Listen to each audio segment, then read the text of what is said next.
হামের প্রাদুর্ভাবের শঙ্কার মধ্যেও সতর্কতা অবলম্বনে শিক্ষা প্রতিষ্ঠানগুলোকে আনুষ্ঠানিক কোনো নির্দেশনা দেয়া হয়নি।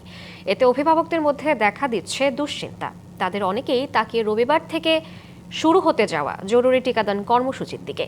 স্বাস্থ্য অধিদপ্তর পর্যাপ্ত টিকা থাকার কথা জানালেও সর্বস্তরের সচেতনতায় জোর দিচ্ছে। স্কুলের ক্লাসরুম আর খোলা আঙিনায় প্রাণচাঞ্চল্যের মধ্যেও দ্বিতীয় শ্রেণীর ৩ শিক্ষার্থী সাইমা, মিষ্টি আর সোহানার বাস্তবতা ভিন্ন।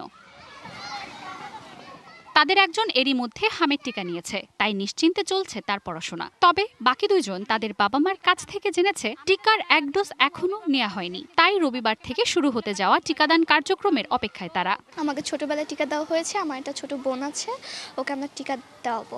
আমি হামের টিকা দেইনি, সামনে দিব। ম্যাম আমাদের বলেছে যে কাপড় চোপড় পরিষ্কার রাখতে হবে, হাত ধুতে হবে খাওয়ার পরে বা খাওয়ার আগে।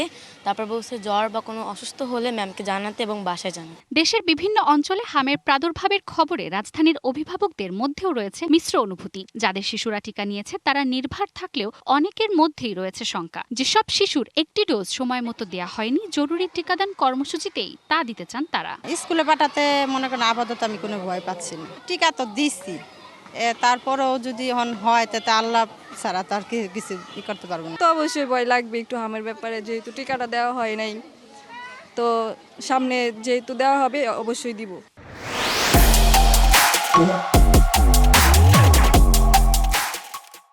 জাতীয়ভাবে হামের প্রাদুর্ভাব নিয়ে আলোচনা থাকলেও এখন পর্যন্ত শিক্ষা প্রতিষ্ঠানগুলোতে আনুষ্ঠানিক কোনো নির্দেশনা পৌঁছায়নি, এমনটাই বলছেন সংশ্লিষ্টরা। তবে রোগ প্রতিরোধে স্কুল কেন্দ্রিক সচেতনতা তৈরি করছে শিক্ষকরা। সাবধান করার জন্য চেষ্টা করছি যে এটা হলে কি কি হতে পারে, জ্বর আসতে পারে, শরীরে র্যাশ উঠতে পারে, এরকম ওদের যে লক্ষণগুলো থাকে সেগুলো নিয়ে আমরা অলরেডি আলোচনা করেছি।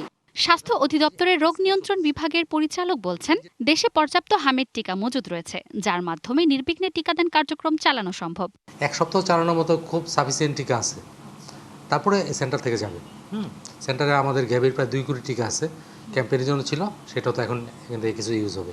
তিনি আরও বলেন, গত বছরের তুলনায় এবার হামের সংক্রমণ বেড়েছে, তাই টিকাদানের পাশাপাশি পারিবারিক পর্যায়েও সচেতনতা থাকা জরুরি। একটা হামের রোগী 14 থেকে 18 জনকে রোগটা ট্রান্সমিট করতে পারে।